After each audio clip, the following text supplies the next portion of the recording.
Gun control. The Second Amendment never fails to come up when discussing gun control. The Bill of Rights states, "A well-regulated militia being necessary for the security of a free state, the right of the people to keep and bear arms shall not be infringed." The Second Amendment was written by people who only had access to guns with limiting firepower, like muskets and flintlock pistols that could only fire a single round before needing to be reloaded. The fastest gunman of the time could get out maybe 4 rounds in a minute, but the standard was 3 rounds per minute. Moreover, the accuracy of these guns was a far cry from the firepower we have today. However, guns of today can be loaded and fired faster. They are more accurate and they have a larger range, making them increasingly deadlier.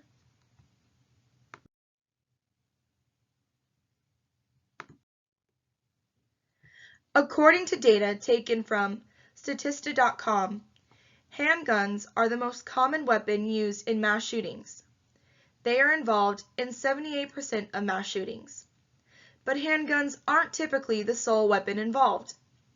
ARs, or Armalite rifles, more commonly referred to as assault rifles, a misconception of what the name actually is, are not typically used, but are becoming more prevalent in the latest mass shootings like Sandy Hook, Midland, Odessa, Las Vegas, and more recently Parkland, to name a few.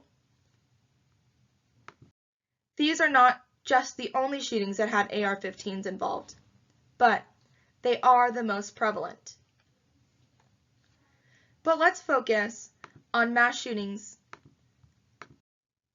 limited to the state of Texas since 1982. As mentioned in the slide before, there was the Sutherland Spring Church shooting and the Midland, Odessa shooting involving AR-15s.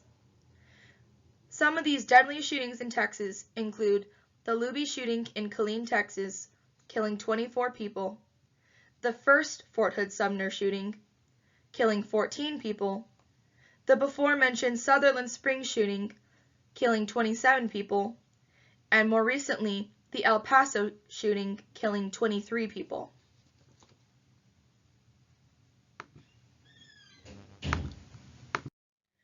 Why is gun control an important issue for Texas?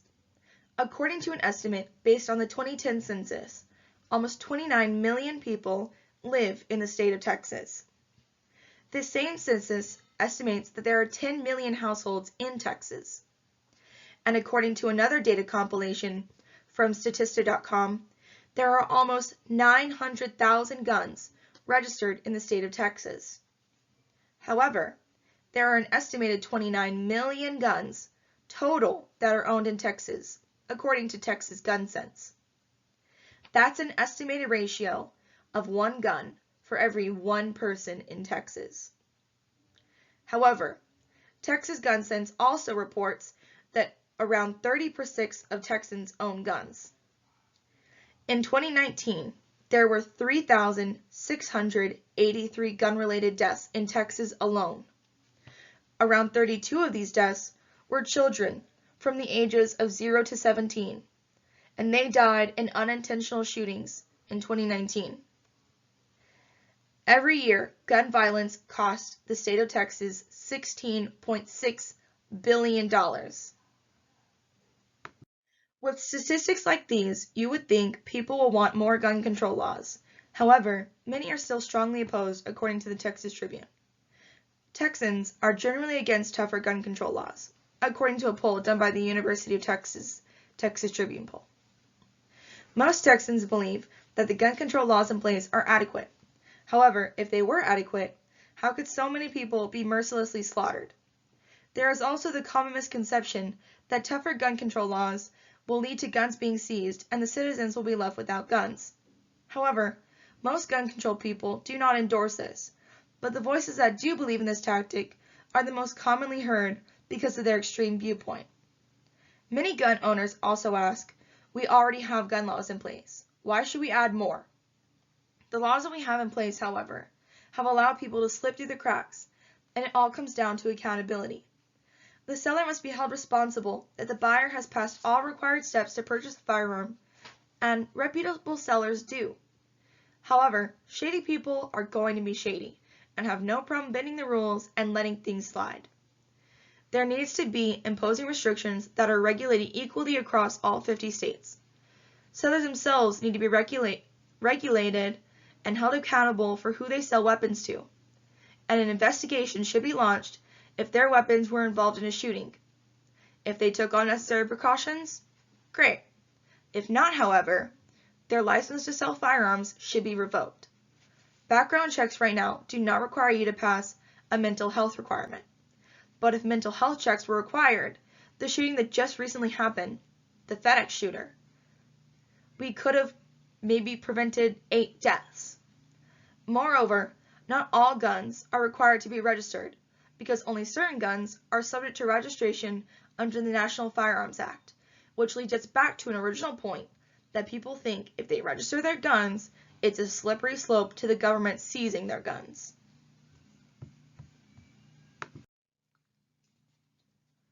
A common argument against gun control is that of the self-defense. According to BritannicaProCon.org, its gun control laws infringe upon the rights of self-defense and deny people a sense of safety. They report that guns are used in self-defense 2.5 million times a year.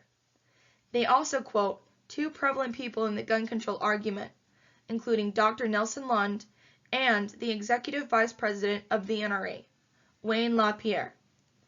Lund states, "The right to self-defense and to the means of defending oneself is a basic natural right that grows out of the right to life, and many gun control laws interfere with the ability of law-abiding citizens to defend themselves against violent criminals." Wayne has a much more forward approach, stating, "The only thing that stops a bad guy with a gun is a good guy with a gun." A critique of the self-defense argument in favor of gun control reform comes from the same source, BritannicaProCon.org. They claim that of the almost 30 million violent crimes committed between 2007 and 2011, less than 1%, or 0.79%, used a firearm to protect themselves.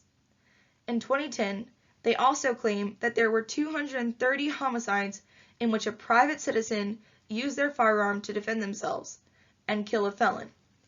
But Britannica also notes that for every justifiable self-defense homicide, there was also 36 criminal homicides.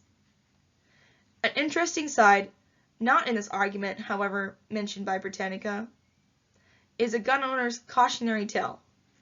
Be wary that your own gun can be used against you. A means of self-defense can quickly become your own destruction.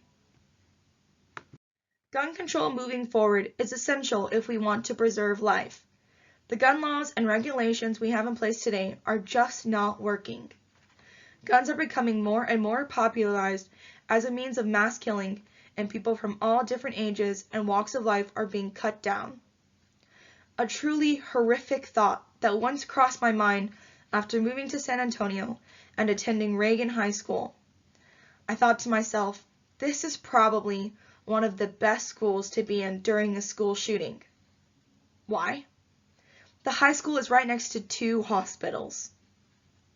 Some people are not that lucky, however, like the victims in Parkland or Sandy Hook. I shudder to think of how numb our society has become to the news of shootings, not just mass shootings. No effectual legislation has been passed in Texas that prohibits these events from reoccurring. So many people's deaths have been in vain.